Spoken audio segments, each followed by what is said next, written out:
Today we're looking at the Kasmer fitness tracker. This is the IP67. And let's look at a few of the features and then I'll tell you a little bit more about it.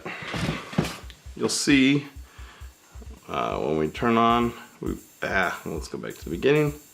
You've got the time, the big face, it's in color. It has the date and the day of the week, and then the battery. So everything you need pretty prominent on that front page. Oh, I must have been holding something on the back. Hold on. Alright. Then on the second one, you've got the pedometer. It's early morning. I've only taken 42 steps. Got out of bed and came down here. Alright. Then it tells you how many miles you've gone and how many calories you've burned. I actually really like this feature. I'll talk about it a little bit more later. Come on. I think it's not working very well when it's not on my wrist. Let me put it on my wrist.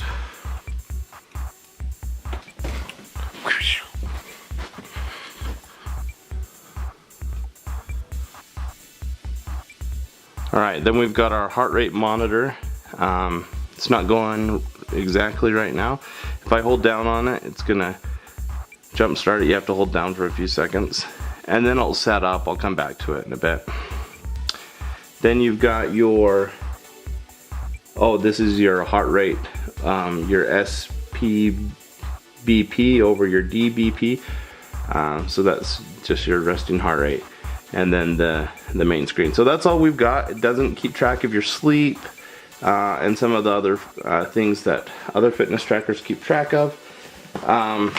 But it has the main things for a fitness tracker. Alright, so let's look at a few of the features of the watch.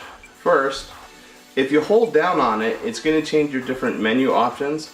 So you'll just flip between different things, but if you're on a particular screen and you want more options, just hold on it for a while. So that's going to do that for you. Let me pull it off. As I do so, you'll notice the brand. It's a nice rubber band.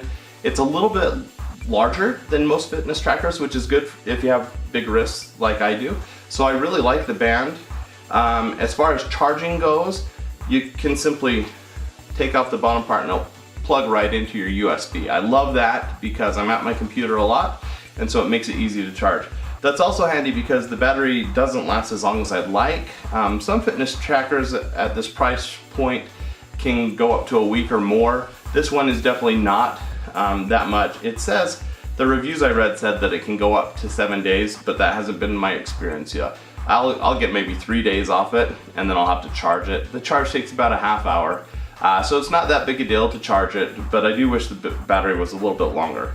You'll see on the main screen it does show you how much battery you have left, as well as the date and the day of the week and your time. Then your second screen, you've got a pedometer. And in my experience, this is the most accurate pedometer I've had in a fitness tracker at this price point. I've probably reviewed about 10 at $100 or less, and this is number one out of all 10. Best feature of this particular fitness tracker is the pedometer. Super accurate, and it's got a nice display. So if that's what you're looking for, if you need a pedometer, this is the way to go. It's fantastic. It also tells you the total miles and the calories burned. And that's really handy because, again, if your pedometer is super accurate, that's going to give you a pretty good indicator of how far you've gone that day.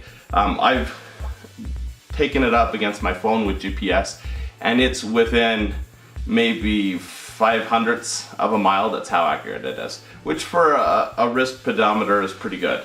Alright, you've then got your heart rate monitor, and this one I haven't been as impressed with.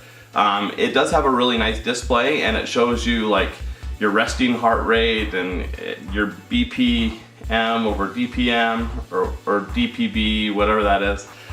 So it shows you a lot of information about your heart rate, but I've had a hard time getting it to work for me accurately when I want it to work. If I'm just sitting around and taking my heart rate, it works just fine.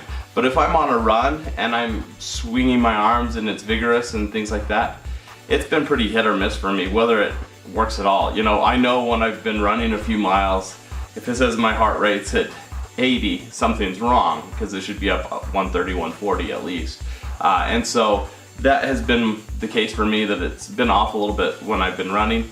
I know there's several things that's showing my heart rate right now. I'm at 78, so that's about normal. I'm gonna continue to tinker around with it, and I just might not have gone on all the settings yet, but haven't loved the heart rate monitor. It doesn't track your sleep and doesn't track a lot of other fancy things, but there are a lot of options on each menu. So again, you'll have to play around with it. The instruction manual is thick, and I've just scratched the surface, so I'm gonna have to keep playing around. I do like that it only has a few default screens, so to cycle through all your screens, you're only looking at 5 clicks, which is nice. Overall, at this price point, it's a nice fitness tracker. You know, under $100, you're limited in your options. And so again, if you're looking for a pedometer, this is what you want. If you're looking for a really nice heart rate monitor, a sleep tracker, you might want to look somewhere else. If you do want to pick one of these up, it's a good deal right now on Amazon, so just click on the link below and it'll take you there, and you should be good to go. All right, enjoy.